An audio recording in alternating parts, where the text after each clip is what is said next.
আজকের রেসিপি আলু বেগুন দিয়ে গুগলির ঝাল। সরষের তেলে কাঁচা লঙ্কা, পেঁয়াজ কুচি, আদা রসুন কাঁচা লঙ্কা বাটা, ধনে গুঁড়ো, সবজি মশলা, হলুদ গুঁড়ো দিয়ে মশলাটি একটু ভেজে নেব। মশলার থেকে তেল ছেড়ে দিলে ভালোভাবে ধুয়ে পরিষ্কার করে জল ঝরিয়ে গুগলি দিয়ে ৬-৭ মিনিট গুগলিটা কষিয়ে নেব।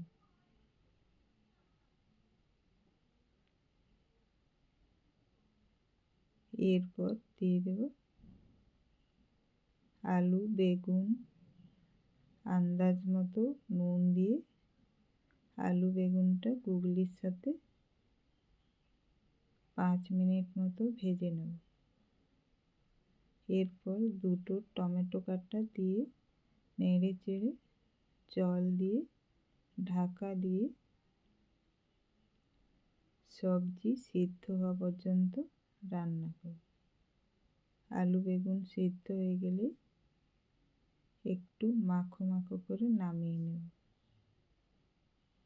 আলু বেগুন দিয়ে গুগলির ঝাল রেডি।